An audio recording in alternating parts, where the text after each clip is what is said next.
The howling winter wind cut through Riverdale like a knife.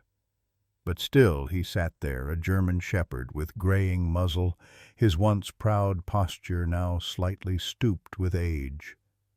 Eyes fixed on the empty train tracks as snow collected on his fur. 9 years, 3,285 days of waiting. The locals called him Rex, the loyal sentinel, and tourists often photographed him, but few knew the extraordinary truth behind his vigil. Thomas Wilson, the elderly station manager, placed a worn blanket beside the dog and whispered, "He ain't coming back, old boy."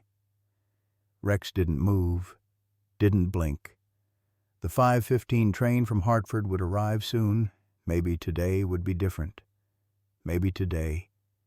Master James would finally step off that train, with his warm smile and gentle hands.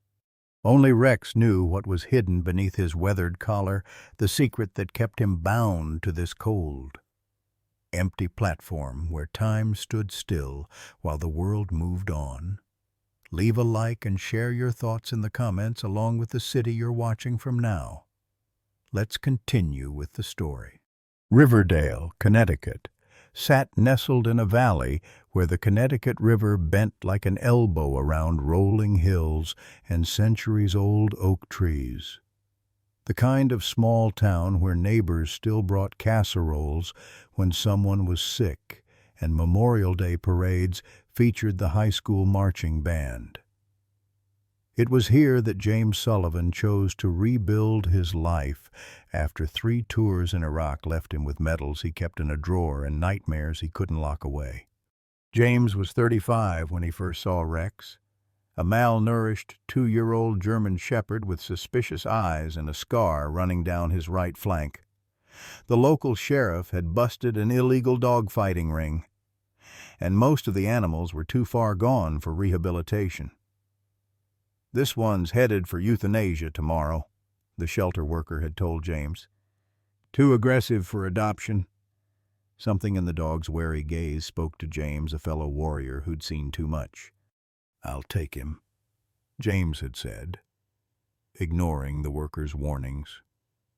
That night, man and dog sat on James's porch, neither sleeping, both watching for threats that weren't there. Elizabeth Williams worked at the Riverdale Public Library. With auburn hair she kept in a sensible bun and reading glasses that slipped down her nose. When James began visiting weekly for books on dog training, she noticed his hands strong but gentle as he turned pages. Their courtship was as traditional as Riverdale itself: coffee dates at Millie's Diner, walks along the river, and eventually an introduction to Rex. "He doesn't like strangers," James had warned. But to his surprise, Rex had approached Elizabeth cautiously, sniffed her outstretched hand, and then leaned against her leg, a gesture of acceptance that left James speechless. Their wedding the following spring was small, with Rex serving as an unlikely ring-bearer. They bought a blue colonial house 3 blocks from the train station, where James could commute to his job teaching history at the community college, and Elizabeth could walk to the library. What people in Riverdale didn't see were the nights when James woke up gasping, sweat-soaked, and trapped in memories of dust and gunfire. They didn't see how Rex would press his weight against James's chest, licking his face until the 1,000-yard stare faded and James returned to the present. They didn't see how Rex never slept until James did, standing guard against enemies that existed only in his master's mind. Rex's transformation from skittish rescue to steadfast companion wasn't immediate. James spent hours sitting on the floor, speaking in low tones while keeping a respectful distance. "He needs to learn to trust again," he explained to Elizabeth when she found them like this. Man and dog in a silent standoff. By the end of their first month together, James discovered Rex's extraordinary sensitivity. It happened during dinner with Elizabeth's parents. James felt the familiar tightening in his chest, the cold sweat breaking out as a car backfired outside. Before the flashback could fully take hold, Rex was there, his muzzle nudging James's hand, brown eyes locked on his. The pressure in James's chest eased. "How did he know?" Elizabeth asked later, amazed by what she'd witnessed. "I think he can smell it, the adrenaline," James replied. "His senses are sharper than ours." James began training Rex with purpose, teaching him commands in English, paired with hand signals. Steady meant stay close during an episode. Watch meant scan the environment for triggers. Their communication became so nuanced that locals often commented on how Rex seemed to understand James's thoughts before he voiced them. When Elizabeth announced her pregnancy, James worried how Rex would adjust. "He's protective of us," he told Elizabeth. "I'm not sure how he'll react to a baby." Sarah Sullivan arrived on a spring morning in 2012 with her father's blue eyes and her mother's determined chin. James carefully supervised Rex's first introduction, holding the blanket-wrapped bundle for Rex to sniff. The German shepherd's ears twitched forward, then relaxed, and he settled at Elizabeth's bedside, assuming a new post. Sarah's early years brought unexpected tension. The toddler's unpredictable movements and high-pitched squeals made Rex anxious. He kept his distance, watching warily from doorways.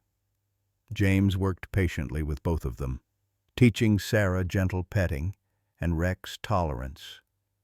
By her third birthday, Sarah was riding on Rex's back across the living room, her small hands buried in his fur while he moved with exaggerated care. The routine that would define the next chapter of their lives began innocuously. James started taking the 7:45 train to Hartford 3 days a week for a teaching position at the university there. Rex would accompany him to the station, sit attentively while James checked his watch and straightened his tie, then accept a scratch behind the ears. "Go home," James would command. But Rex developed a different idea.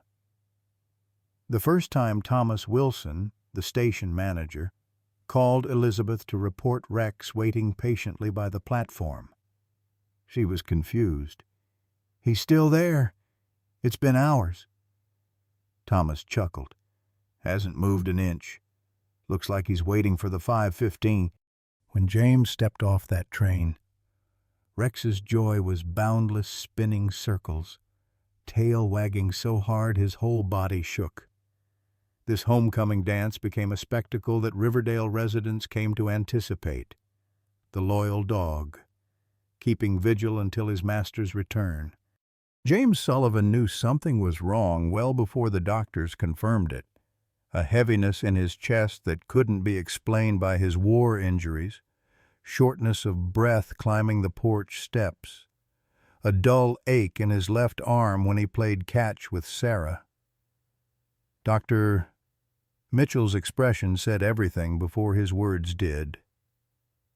"Cardiomyopathy," he explained, sliding X-rays across his desk. "Your heart is enlarged, James, likely from that untreated infection you mentioned from your second tour.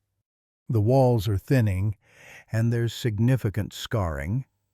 James asked the question that mattered most. "How long?" "Hard to say.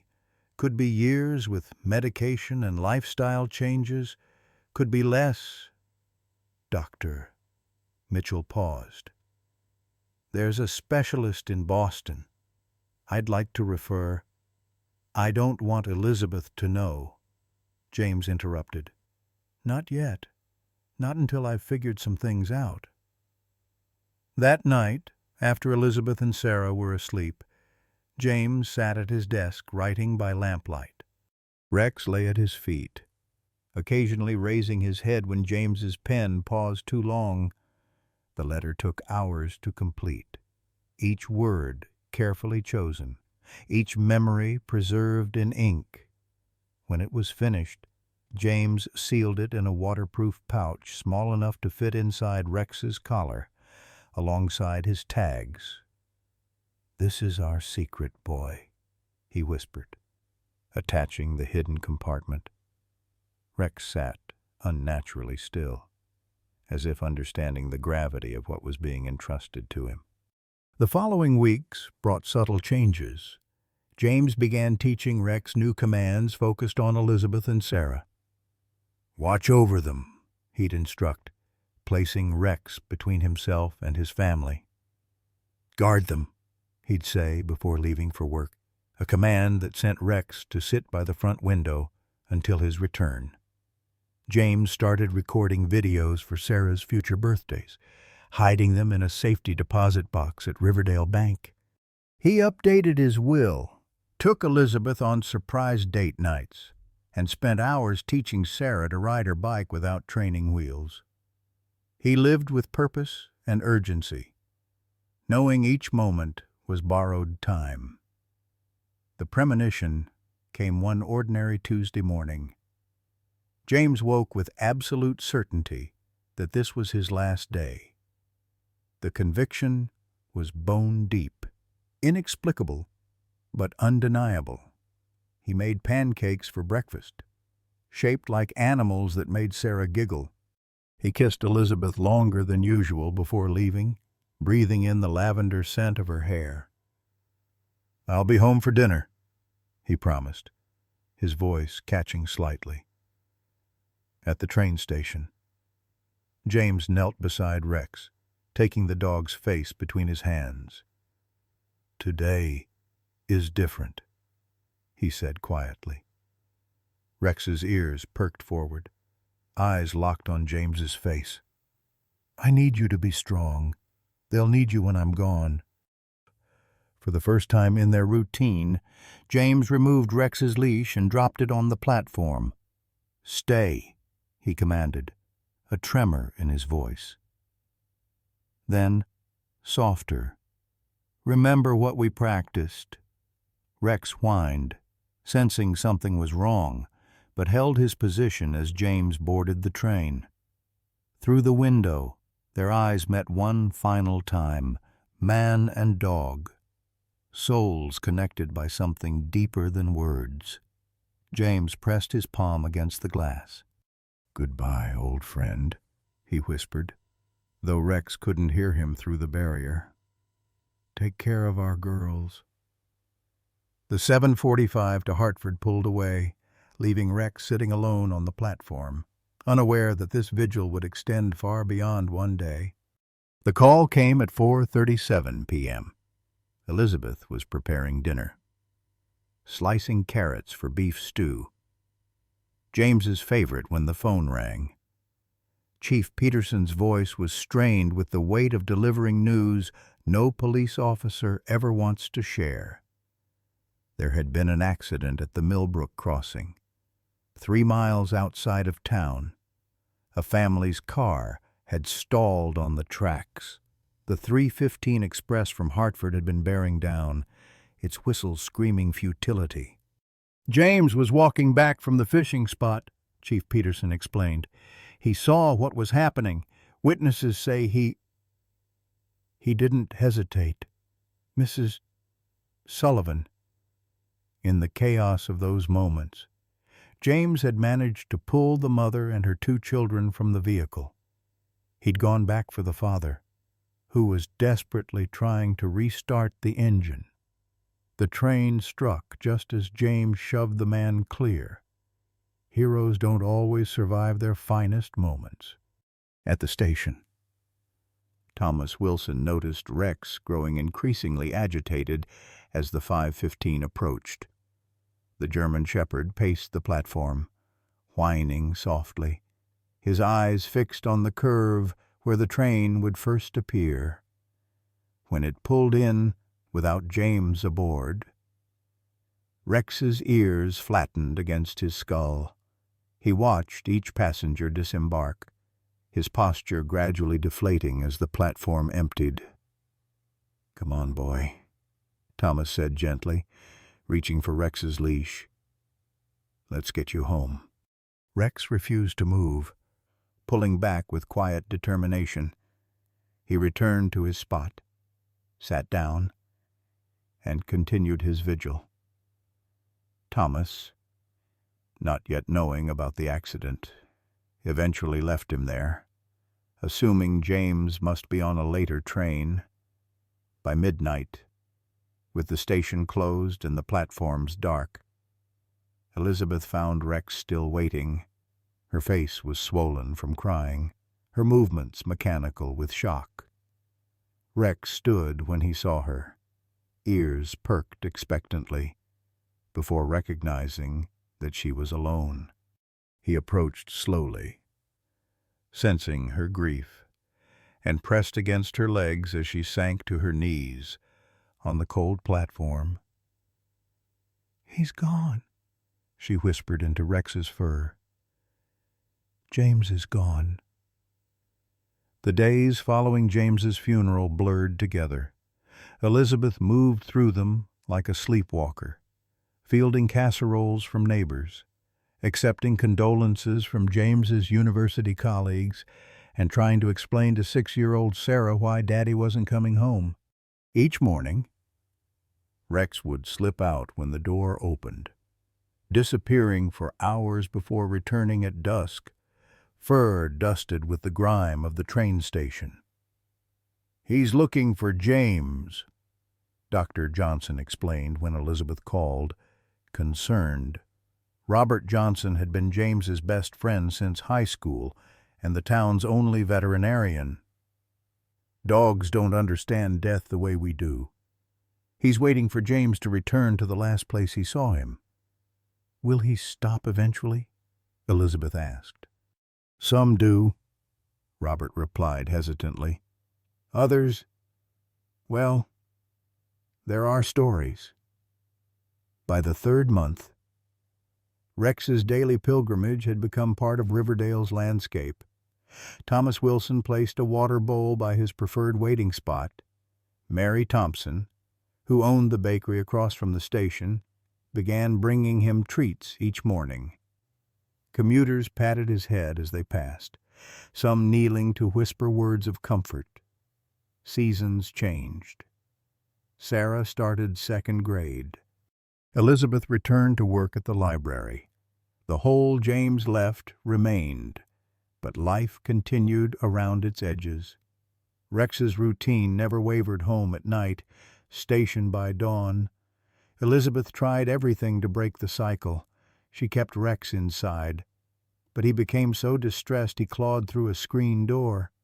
She had Robert bring over a female German shepherd, hoping companionship might help, but Rex showed no interest.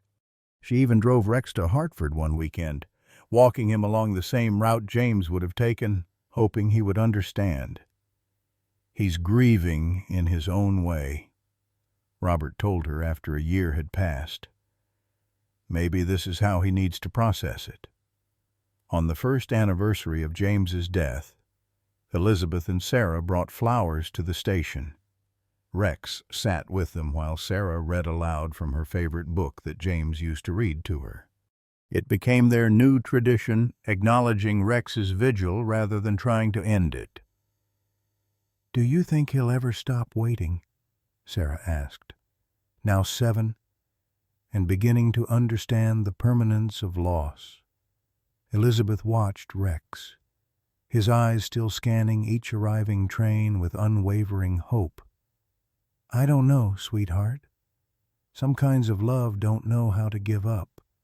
By the 5th year of Rex's vigil, Richard Davis had been elected mayor of Riverdale, running on a platform of modernization and economic development. The train station, with its peeling paint and creaking boards, was first on his list for renovation. "It's the gateway to our town," he announced at a town council meeting.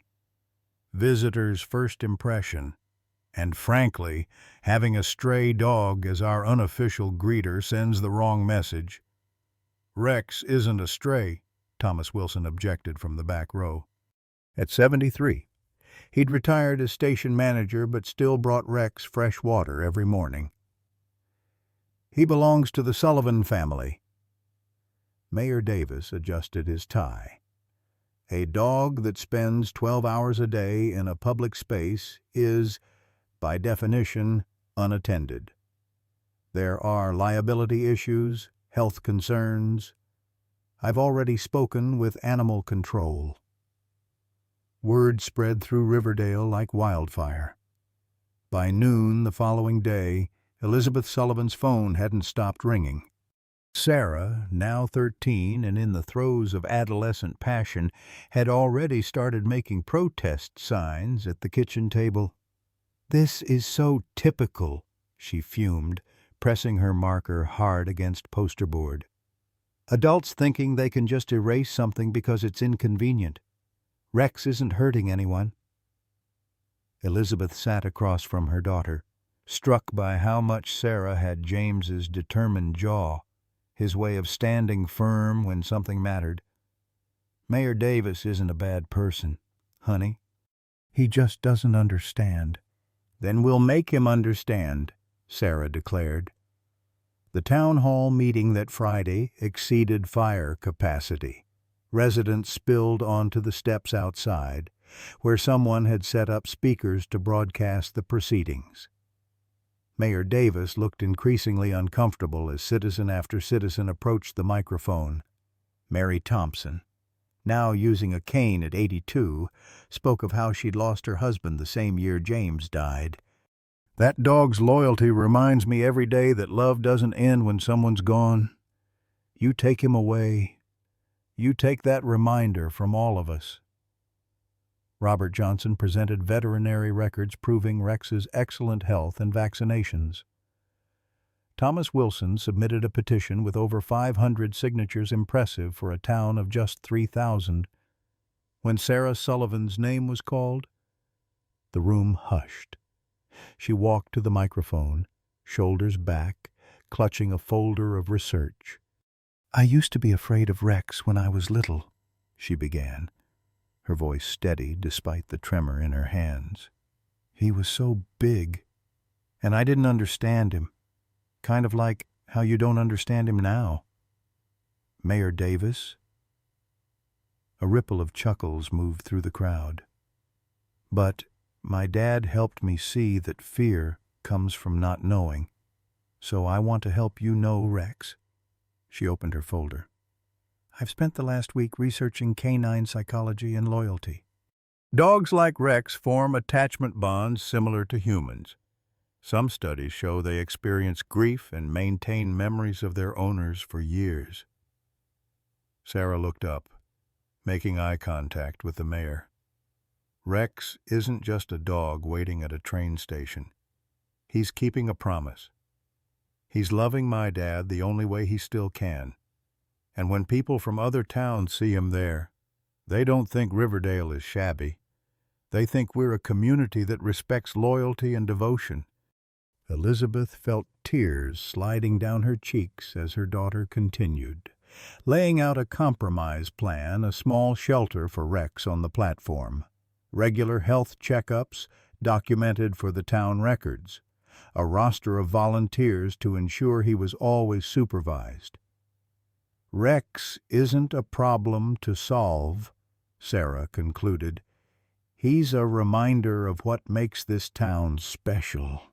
Please don't take that away." The silence when she finished lasted several heartbeats before Mayor Davis cleared his throat. "I think we need to put this matter to a vote," he said, the certitude gone from his voice. The shelter was built by volunteers the following weekend, a simple wooden structure with Rex's watch carved above the entrance. It was positioned precisely where Rex sat each day, with a clear view of the tracks. Mayor Davis himself drove to Hartford for a special weather-resistant cushion to place inside, a quiet acknowledgment of his change of heart. That winter proved one of the harshest in Riverdale's history. Snow piled in drifts 6 feet high, and temperatures plunged well below zero. Rex, now 11 and showing his age in the gray around his muzzle and the stiffness in his joints, refused to abandon his post despite the bitter cold. By the 8th year of Rex's vigil, his once regal posture had given way to the unmistakable stoop of old age. His muzzle had turned completely white, and cataracts clouded the eyes that had watched so faithfully for James's return. Dr. Johnson had diagnosed arthritis in Rex's hips, prescribing medication that Elizabeth dutifully administered each morning before the old dog made his slow journey to the station. "I don't know how much longer he can keep this up," Robert told Elizabeth during a checkup in his clinic. He ran gentle hands along Rex's spine, feeling each vertebra. "He's lost more weight. The cold affects him more than it used to." "I've tried keeping him home," Elizabeth replied, stroking Rex's ear. "He howls until I let him out. Paces all night if he misses a day at the station." Robert nodded, understanding the impossible position. "German shepherds typically live 10 to 13 years. At 13, with his history, every day is a gift, Elizabeth." When Sarah received her early acceptance letter from Yale Law School, her first instinct was to share the news at the train station. She found Rex in his usual spot, the afternoon sun warming his aging bones. Kneeling beside him, she unfolded the letter. "I got in. Rex," she whispered, arm draped over his shoulders. "Dad would have been so proud, don't you think?" Rex leaned against her, a gesture that had become their special connection over the years. Sarah pulled out the essay that had helped secure her scholarship, a moving account of a German shepherd's loyalty, and the lessons in perseverance she'd learned watching him. "My college application essay is about you," she told him, scratching behind his ears the way he liked. "About how you taught me that love doesn't quit, even when it's hard." The coldest day that December found Elizabeth sitting beside Rex on the platform, sharing the bench that Thomas Wilson's son had installed years earlier. She'd brought a thermos of hot coffee and an extra blanket, watching her breath form clouds in the frigid air. "Remember our first Christmas in the blue house?" she asked Rex, who rested his graying muzzle on her knee. "James insisted on cutting down our own tree, dragged that enormous pine through the front door, and knocked over my grandmother's lamp." Rex's tail thumped weakly against the wooden bench. "You tried to attack the tree when he started stringing lights," Elizabeth continued, laughing softly at the memory. "Thought the blinking was some kind of threat." These quiet conversations had become Elizabeth's way of keeping James present in their lives. Rex always seemed to listen more intently when she spoke of him, as if the sound of James's name might somehow summon him back. That evening, when it was time to head home, Rex struggled to stand. His back legs trembled with the effort, and he whined softly in frustration. Without hesitation, Elizabeth gathered the aging shepherd in her arms, no small feat, and carried him the 3 blocks home, his body surprisingly light against her chest. "It's okay," she whispered, tears freezing on her cheeks. "I've got you now. You've done enough." But the following morning, despite the veterinarian's warnings and Elizabeth's gentle attempts to keep him home, Rex limped determinedly back to his post.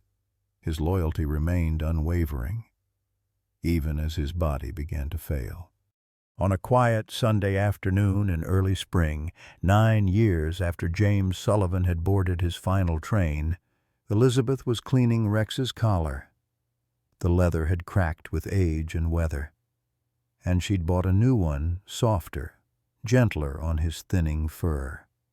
As she worked the tarnished buckle, her fingers felt something unusual, a small, nearly invisible seam along the inner band.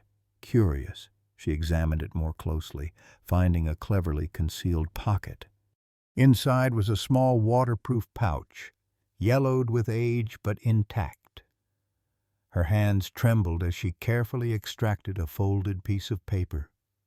Immediately recognizing James's handwriting, Elizabeth sank to the kitchen floor, Rex watching her with rheumy eyes from his bed in the corner.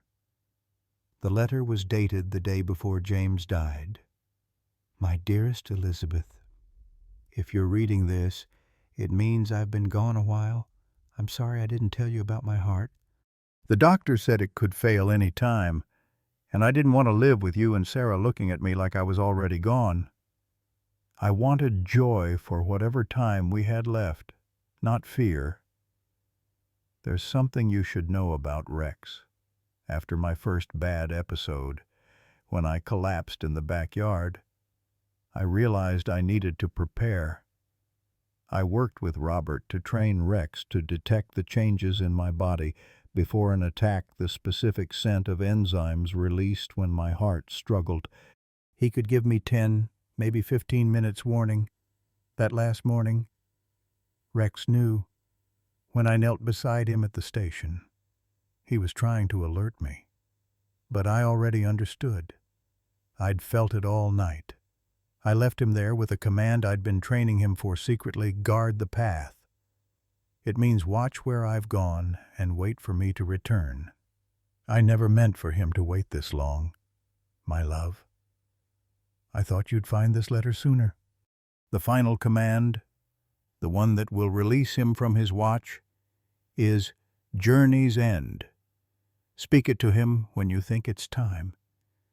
Tell Sarah I'm sorry I missed seeing her grow into the amazing young woman I know she'll become. Tell her I see her strength, even from where I am now. All my love, always. James. Elizabeth pressed the letter to her chest, tears flowing freely as 9 years of mystery suddenly clarified. Rex hadn't been waiting out of confusion or inability to understand death.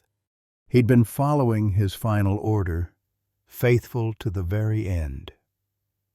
He knew, she whispered, looking at Rex with new understanding. James knew he was dying, and he trained you to watch for it. The second revelation hit her with equal force. Rex had been trained to detect the cardiac enzymes that preceded James's attacks.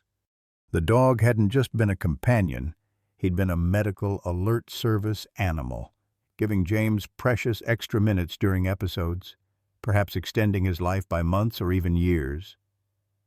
The third and most heartbreaking truth was that Rex had been keeping his post all these years because he'd never received the release command, the words that would free him from his duty.